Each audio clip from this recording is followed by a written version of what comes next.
Hey everyone, welcome back to the Fine Art of Photo Montage. I'm Richard Tushman.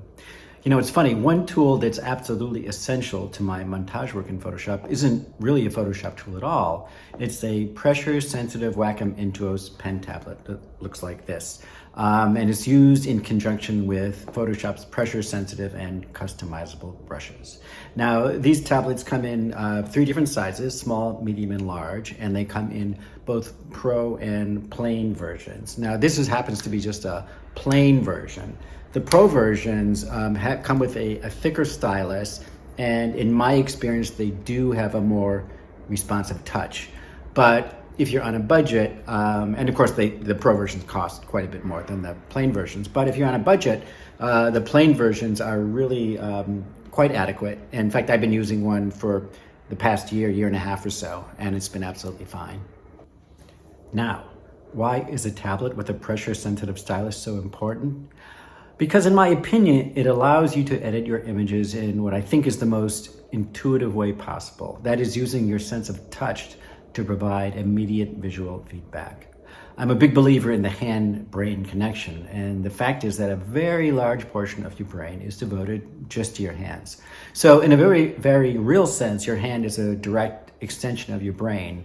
And it's been well documented that these, fine motor activities, such as drawing, are incredibly beneficial to both creativity and learning.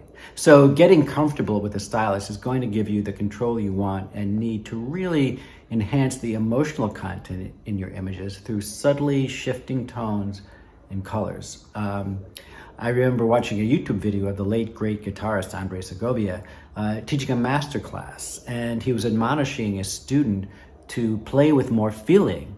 And he said, no, you must caress the note. You must caress the note. Because it turns out that, we artists do tend to rely on our sense of touch to transmit feeling as well as musicians. So I would like you to henceforth think of your Wacom tablet as your musical instrument. All right, enough of that silly guy. Let's figure out how to set up this thing. First, follow the instructions that came with the tablet to download and install the driver. So after you install the driver on your computer, if you go to your system preferences, you should see the Wacom tablet preferences somewhere down here. And if I click on that, that opens up those preferences. Now, if we're starting at the top, there are a number of different preferences you can set separately. You can set preferences for various applications. Now, I actually only use the Wacom tablet for Photoshop, so I just leave this as the default. You also have preferences for the tablet. You have for the tablet itself, for the pen, for the mapping, and on-screen controls. Now, most of this whole first screen I just leave at the default. I actually don't use any of the express keys, which are located at the top of the tablet, depending on which tablet you have. So I actually leave them all disabled. I'm really only interested in the pressure-sensitive feature of the tablet. And then you've got the little section that shows how much juice is left in your battery. So I'm just going to leave these all disabled. And then the next section is the actual pen itself. So if I click on that, you can control how much pressure it takes to make the marks on the tablet. And again, I find that the default is absolutely fine. So I leave this right in the middle. I don't really use, there are two buttons on the stylus itself, or the pen, and I don't use those very much either. The button that's towards the top is actually a right click, and occasionally I'll use that.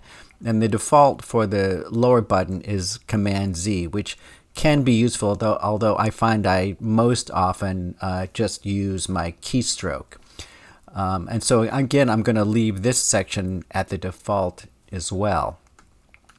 Now for mapping, because I have a small tablet, I basically want to use all the real estate on the tablet. So, and you can see here how it shows your monitor screen and the proportion that it's going to be on your tablet.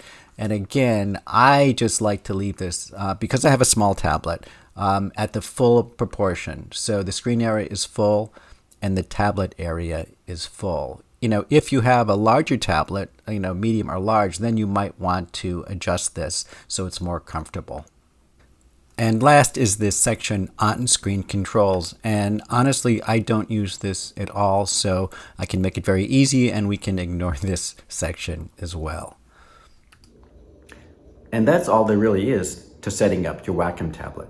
In the next video, we'll talk about setting up the basic brushes in Photoshop, both pressure sensitive and non-pressure sensitive. So please subscribe and click like if you like the video. And check out our deluxe intensive online course. That link is in the description. And please follow me on Instagram. That link is also in the description. Thanks so much for watching.